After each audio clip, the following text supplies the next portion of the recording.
Good day and welcome to yet another episode of the Chatterbox with myself, Nyakallo Lephoto, and my good friend Sefofane Leluka. Mr. Leluka, sir.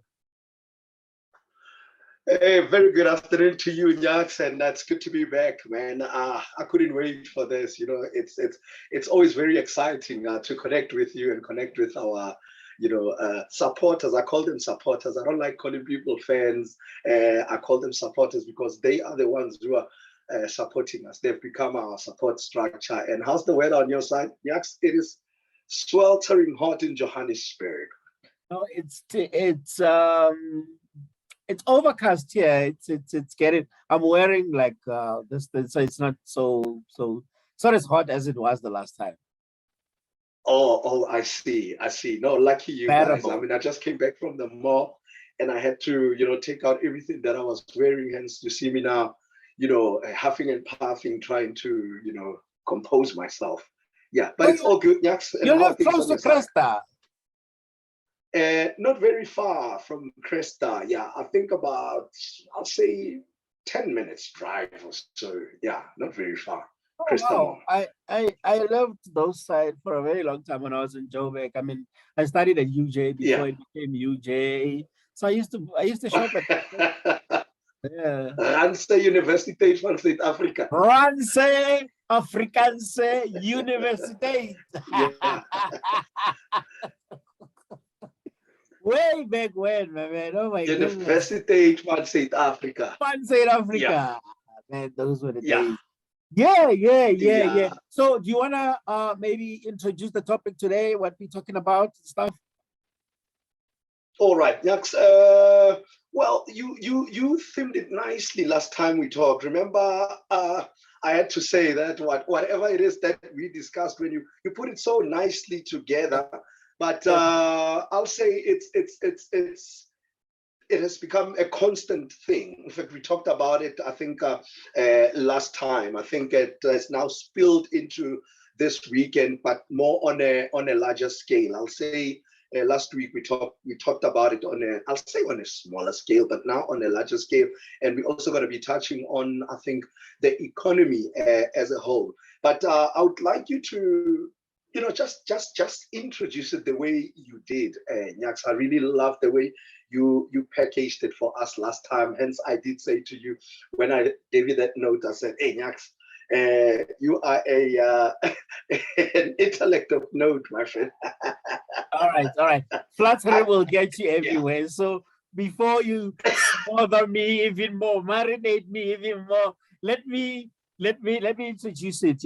It's a constant theme on the show. Yeah. Basically, that has been that us as Black people fail to work together. We were talking about umdomnyama. The other way we put it is, if you fight for Black people, prepare to fight Black people. It's like if you're out there trying to represent Black people and you do great things for Black people, it is always Black people who are going to be your biggest enemy. Why? Hey, Nyaks, look, you and I were not there during colonialization, but it is very difficult not to sort of attribute some of the reasons to that, colonialization. I mean, when you go and read about colonialization, you can see that it is the impact of that, and I'll say one of the impacts, because there might be a few others, but one that I would like to focus on is, Black people losing their identity, losing their culture, losing their, respect, losing self-love, and also leading to things like ethnic rivalry and stuff. Hence, as Black people, I think from colonialization, we have failed.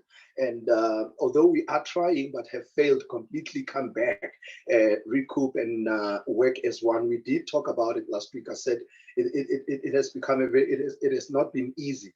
Even if we gain something or we attain something, we fail to continue, in unison. So I'll attribute that to colonialization back in the years. I mean, we're looking about the 1400s and stuff, though you and I were not born at that time, but when you page through books, I mean, you can see the impact of colonialization to this day. And I want us to delve deep into that. It's still very much a mental thing, this whole self-hate thing. Mhm.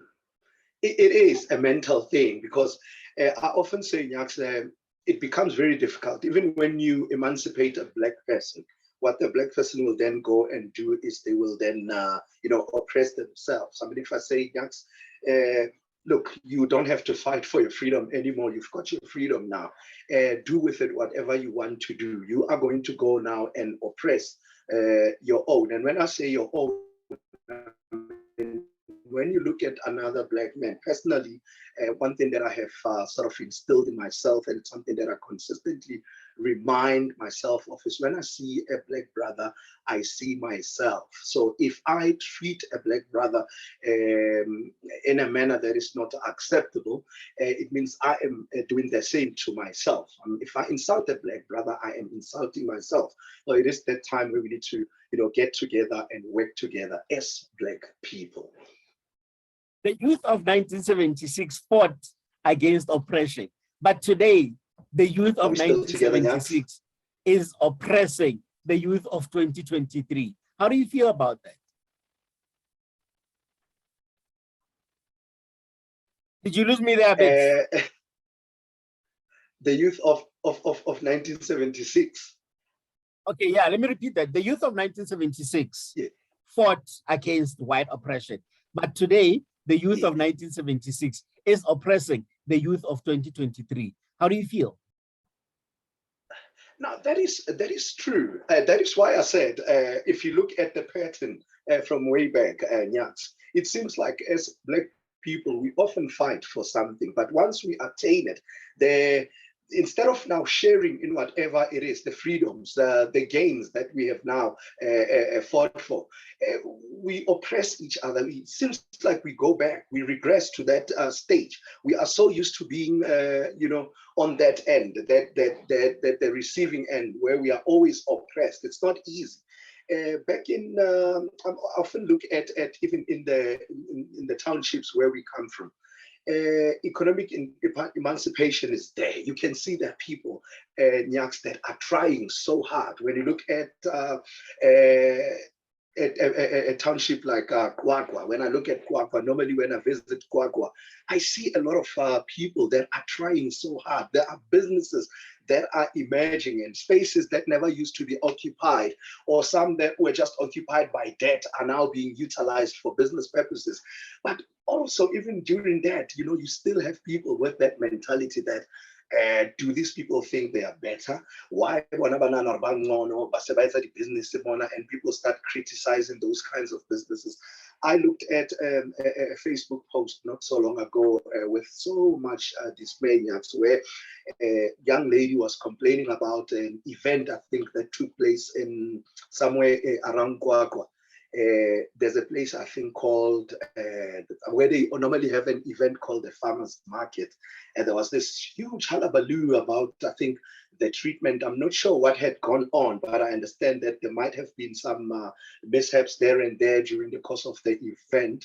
And it so happens that there is a brand that I have become so, that I love so much, that I've seen coming out of Kwakwa of late. And I think you and I know that brand, Puka Coffee.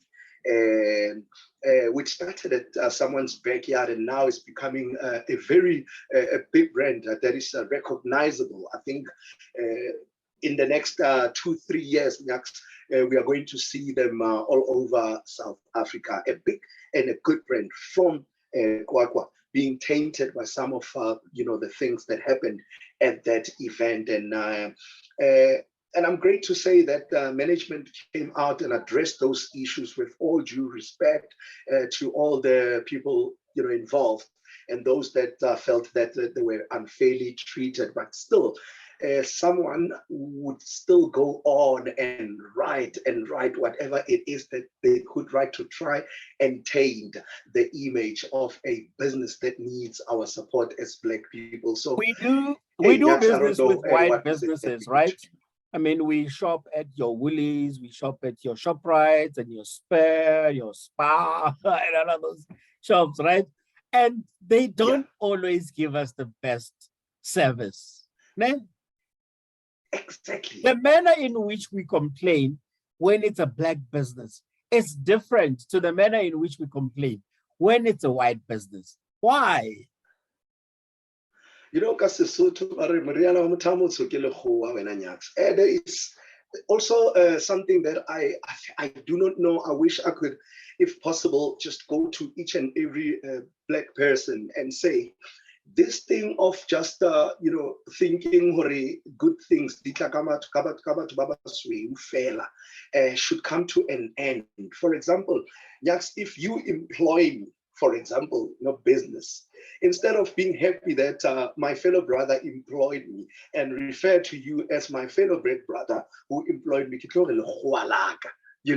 and meaning that now I start attributing good things, and that which you are doing, that you've now amassed something and you are able to give back. But that is normally done by Batubaba Sufela. So instead of saying, I'm proud that my black brother Nyaks could amass whatever it is. And when he has managed to do that, he had the brain to think that I also have to carry another brother and bring him up, So we make it sound like it's only things that could be done by white people to show that now we look down on ourselves. We do that a lot, man. If Eri buys a house in the suburbs, we are now going to say, hey, Eri Sabila Mahwe. And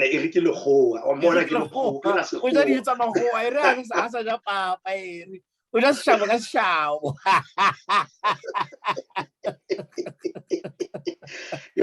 But Nyaks, on a greater scheme of things, man. I mean, this is really worrying. I mean, we talked about, I think, the doctrine you mentioned by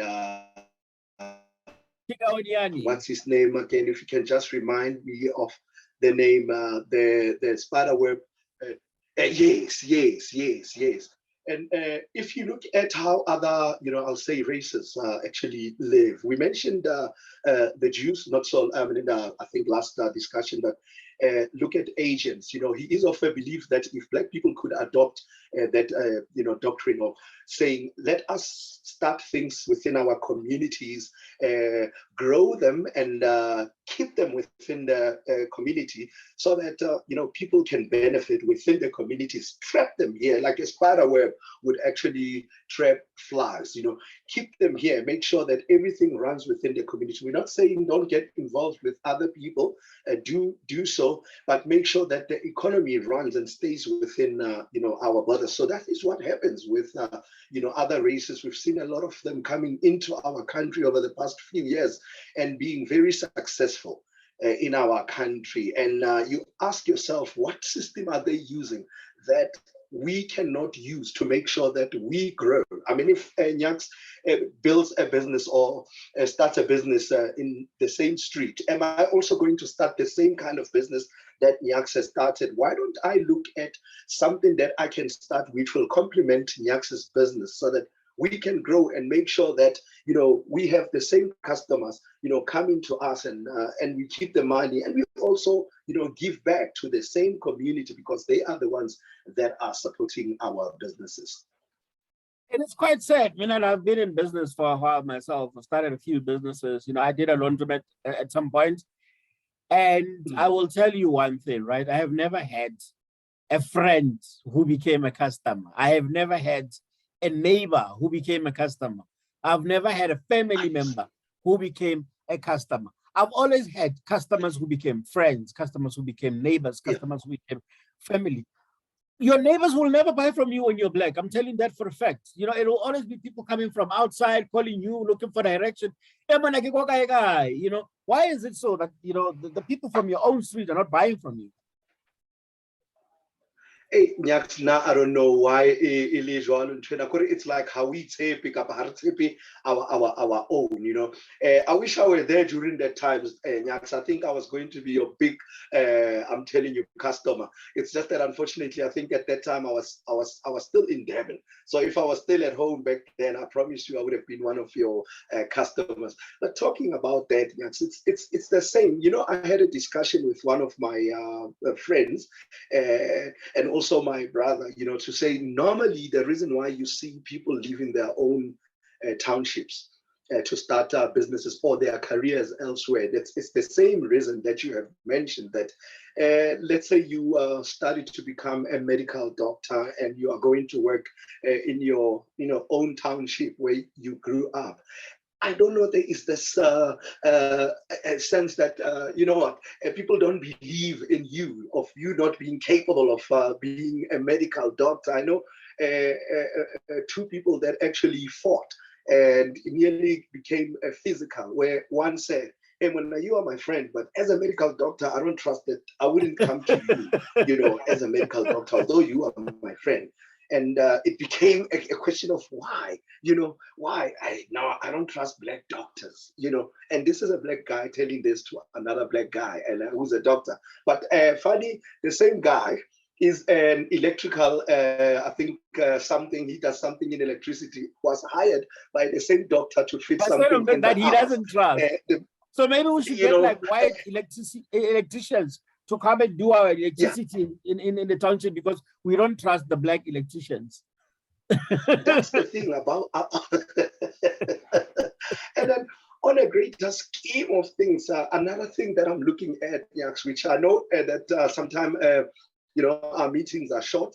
They don't allow us to really break all these things down. But look at the industry that we have. We mentioned the Stockfell industry, which accounts to about what 50 billion. 50 billion rands. 50 billion. You know, Insane. and We can buy the whole of insane. Lesotho with that money. Stockfell people can go and buy Lesotho. Like, I come. The 10th, Let's just go. the 10th province. It's simple as that. Yeah. Yeah. And then you ask yourself, where are we lacking as black people to come up with you know, tangible solutions to say, with that kind of money, we don't need to, you know, make money today and eat. It's like we continue with this thing of feeding ourselves, eating from you know, hand to mouth, hand to mouth. There isn't really a bigger plan. I mean, if we talk stock fares, I mean, if we can say, yes, let's get together with a few friends and save money for a birthday, a friend's birthday. And why can we not start thinking bigger from there to say, you know what, last time it was the friend's birthday and we managed to do it. Now with the same type of you know, eagerness, why don't we go and do this now for a friend to be able to purchase a house, and then we move on to the next and we purchase a house, you know, like a house or you know, property, stock fair, you know, Property, bigger then things. we could do things like factories, right? Let's buy a factory. Let's buy a factory, stock fair. You know, let's just Yeah. look. The plan doesn't have to be, you know, short term, Nyaks, you know, for a stock fair. We can say, Nyaks, you know what? You've just started working. I've just started working. In the next 20 years, do you and I want to be working for someone in the next 20 years? Why don't we start putting money together now and in an account maybe where we can't even access that money until a certain age, and see how much money it will have made. I mean, if it's a group of what, 20 or 30 friends, and we determine an amount that we can put into that stock fair, 20 years later, we are able to acquire a factory, like you said, where we are going to employ our fellow black brothers and sisters who are in turn going to, you know, be employed, and they're going to feed their families. It means, as what I normally say when someone says, but what happens when all these people get employed? Then I often say, you know what it does? I mean, the fact that we are all fighting for employment and employment and employment, even if I don't get employed, but I should be happy when Nyaks gets employed, because it means If Nyaks can feed his family now and Nyaks is going to stay away from the street, then it means Nyaks is not going to become a problem to society. Because at some point, if Nyaks stays unemployed, he might decide to start doing other things. That's where now we get robbed in the streets and all that. So it also alleviates the problem of crime, poverty, and all that. Now, another thing, Nyaks, look at the taxi industry, predominantly owned by what? Black people. Are you telling me that when you see a taxi stopping at a garage, a Shell garage or a BP garage, don't you sometimes ask yourself, but this industry has existed for years. I mean, way before you and I were born, Nyaks. Are you telling me that such a big industry does not have its own, at least a garage when it comes to vehicle parts and all that? Can they not even build their own, at least now they go to glass fit or whoever to fit stuff and whatever other AutoZone, whatever it is. We do not own the conveyor belt, right? Even all the industries that we own as Black people, right? The taxi industry, great that you mentioned the taxi industry. You have the taverns, we have the funeral parlors. I think those are the biggest ones that we have. We have just given away the tuck shop one. We will talk about it after this one. But these three ones, we still have the taxi industry in our hands, but we only own the back end of it, or maybe the front end of it. You are right. When a taxi goes to pour petrol, the person who owns the filling station is not Black. When the taxi breaks down, it has to be towed. The tow truck driver is not Black, or even the owner is not Black. When the taxi it has broken down, right? It needs to be fixed. It's getting towed, and then it goes to like a service, whatever. The person who's going to fix it, that person is not Black. When you want to buy a taxi, you need financing for it. You need to go and ask money for a Black business, but from somebody who is not Black.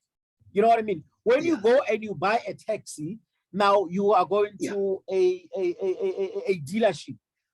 The person that owns a dealership is not Black. So as much as we think we own the taxis, we do not own the taxi industry. The money in the taxi industry is not going to Black people. It's only the face that is Black, that are people that are owning the taxis, that are running the taxis. But everything else goes to somebody who does not look like you and I.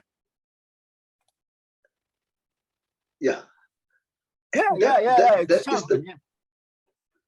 is the problem that I have, Nyaks, with our mentality as Black people. Hence, I'm advocating for this, for us to sit down and really look back and start mapping the way forward to say, as Black people, what are we doing with ourselves? Are we going to sit and look at ourselves as failures forever? I mean, look, pity parties must come to an end. Yes, there was apartheid. Yes, there was colonialization.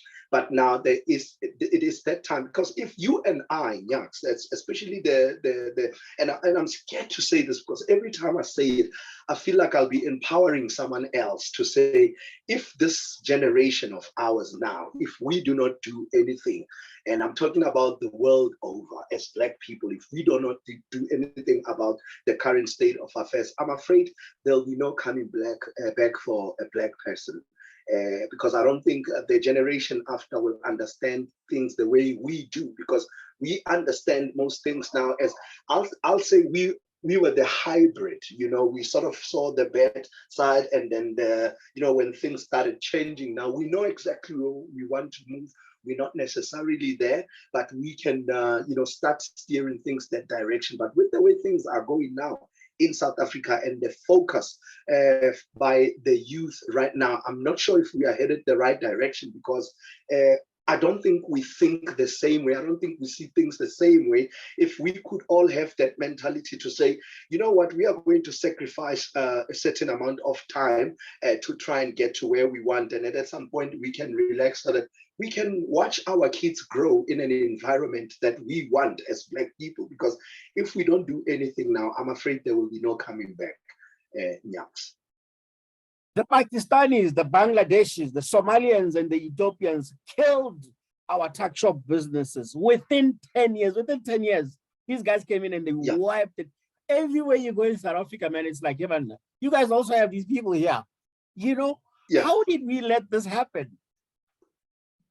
Hey, Nyaks, you know, I'll say South African, especially Black people, we are very kind people. We are very, I'll say timid. Yes, as much as we may try to say that, hey, South Africans, hey, and all that. But to be quite honest, we are very, very, very kind people, very timid. You cannot go and do the same thing that they're doing in their countries. You cannot see, a South African guy cannot just go to China now and start a business and have a house there. And, you know, that cannot happen. But they come with ease. They come into, you go to Harry Smith somewhere, you know, there's a shop where if you go in to buy, you know, there's a Chinese owner who can even tell you now, hey, get out of my shop. You know, he talks to you anyhow. And then you thinking, that, hey, I'm your customer. And he doesn't look at you as a customer. He looks at you as a person that must just come by and get out. You know, a customer is someone that you need to treat with respect and someone that you need to, you know, talk to, find out what you need. I mean, you need to serve the customer. You're not just selling to a customer. You serve. Can't be asking questions in the Chinese stores. I've realized that. Like, they can't be asking questions. Have you noticed that? No, you can't be. No, it's not. And you ask yourself, why are we so okay with that, Yaks? I'm not saying we should attack people or anything. I'm not advocating for xenophobia and all that. I'm not like that. And but I often say we need to stand our ground. We need to start looking and saying, okay, fine. If there is something we can learn from them, we're not saying they shouldn't do business. If they acquire the businesses the right way, it's fine. But if it's not, let us just learn from how they do things. Because I think there is a system to how they do things. Nyaks, they come into the country, they are not scared to start from scratch. And they're not scared to say, Nyaks, my friend, I'm here. If Nyaks says, okay, I'm going to give you that site to start your business and I'm going to give you this much, and you are going to form part of, it's more like a consortium of some sort. We buy from a certain person and then we get a discount. So you'll be able to have a certain amount of stock if you buy from that supplier. Then you are in business with us, and then we'll have our businesses in a certain area, and then we can expand. There will come a time, the way things are going, where we will have the whole of, let's say, the mall. If you go to Durban right now, recently went to the mall that used to be called the Wheel. In Durban, it is now full of I'll say these Pakistani shops and Chinese shops. It's no longer the same, you know. So that is where we are headed if nothing gets done. And I'm not saying let us attack people, but I'm just saying let's change our mindset as Black people and come up with systems and a constitution sort of doing our businesses the way we can all benefit, even if they don't leave, but let them teach us how they do things so that everyone can benefit, because they are here anyway. You are a football fan, and the less said about your team, the better. But what I know about football is that when you go and you get someone from outside the country, you are going to get somebody who cannot do what South Africans cannot do. If we have good midfielders in South Africa, we won't go outside and get midfielders. If we have good defenders in South Africa, we won't go and get defenders outside. We are always going outside to get strikers and and goalkeepers, because that's where we are struggling. The problem I have is the shop at the corner was owned by Madlamini. Madlamini was selling Archer. Madlamini is no longer owning that shop. It's owned by the Pakistanis. The Pakistanis are still selling Archer. I have a problem with that. And we're still buying the Archer. At some point, Madlamini's Archer would go days without being bought because Ki Madlamini. And we grew up with Madlamini's Straten Sarona, and we sort of think, Madlamini, by buying from Madlamini's shop, I'm going to make her rich. Why must I buy from Madlamini's shop? Why must she be? She's going to be rich, and I'm afraid if she gets rich, no, I won't support Madlamini. I'd rather make someone else rich. And then Madlamini, obviously, business high struggler. When the business starts struggling, Madlamini becomes desperate, and she has to sell the shop now to, like you said, Pakistanis gentleman. And then the business thrives after that. And you ask yourself, but why is that? So it shows that we actually we don't love ourselves. The self-hate that we talk about as Black people, that needs to change. We have a very high unemployment rate in South Africa. I think it's sitting at like 75% youth unemployment. Maybe 20, you might know, you might know the stats and everything. Now, a lot of these young people end up going to have no choice but to start a business. How are we going to now guarantee the success of the Black business, such as the Puka one that you mentioned, my business as well, and the other young people's businesses? You know, Nyaks, that is a very sad reality. And I often say, you know, sometimes when someone goes into business, it's a beautiful thing. I mean, we all want to own businesses someday. And I think it gives you, you know, that freedom to say, I'm my own boss and stuff, you know. But, you know, the situation that you mentioned now, when you say people are unemployed as a result, business becomes, you know, something to run to because there is nothing else to do. It becomes very, it's sad because sometimes getting into something when you don't necessarily love doing it, but you're doing it because of the situation. I mean, there's nothing else to do. I might as well go into business. It means there's some level of desperation there and element of not really knowing what you're doing because all you're doing is you're doing it because you've got to feed yourself and your family. And sometimes when things fail, you can see that it's because this was not really the plan from the beginning. But we are also clueless in business, like myself. You know, I also didn't necessarily want to go into business. You know, life happened, and I needed to find a way. You needed to find a way, yes. But if you know, we had such you know, a support system, a support structure from even our government, where we knew very well that, you know, I can plan from a very young age. I mean, even if I'm still at school, and here I am young, and I know that I'm very good at this entrepreneurship thing. I can start planning now that I don't necessarily have to go into, you know, or I don't have to become a medical doctor, a lawyer, and what, you know, not all of us have strength to become those. But I know that I want to do business, but I know that there is support from government, first of all. I know that I'm going to get the necessary support because the country, the way the country is run is, you know, run in such a way that there's already that structure in place to say, we are not only expecting people to, or kids to pass their matric in order for them to go and study to become nurses and all doctors and, you know, lawyers and all that. But we are just saying that you can become anything that you want to become. We even encourage people to acquire those business skills from a very young age. And we are definitely going to support you with that. I think Nyaks would have probably gone into something that you'd have thought about long and hard enough to say, when I go into this, I'm going in, you know, 100%. I'm in full swing, and I'm definitely going to succeed because I've got the right structure in front of me. But if you try, I mean, you tried, but obviously, despite the fact that there was no support, can I tell you why I stopped the laundry business? It wasn't because of this and that. I was doing, and it was very profitable for a very long time. The problem came when we started having the water crisis in Kwakwa. I no longer had water, so I had to close. It wasn't like really that deep.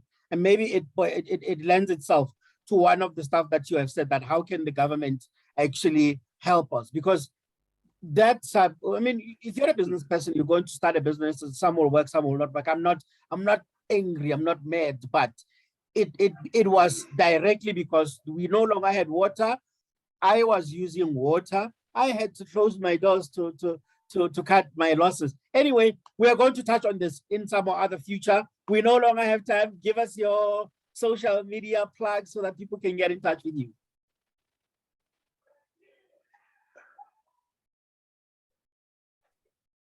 All right, thank you so much, Nyax. I'm available on Twitter at S for Sugar, Leluka, on Facebook at Aeroplane Sefofane Leluka, and Instagram at Sefofane Leluka. I'm also on TikTok, by the way. I do strut my stuff there, so same handle. Nyax. Otherwise, 08353778884. That's my WhatsApp number in case you need to book me for any event. I do emceeing gigs, and available throughout the entire year of 2023. Lovely stuff. Thank you so much, Mr. Leluka. My name is Nyakallo Lephoto. I'm available only on Facebook. Nyakallo Lephoto, it's a page. Go and like it, but also follow this particular page, the contributors. We are also on Facebook. You know, basically what I want to say is subscribe. Nyakallo Lephoto alongside Sefofane Leluka. Away. Subscribe, yes.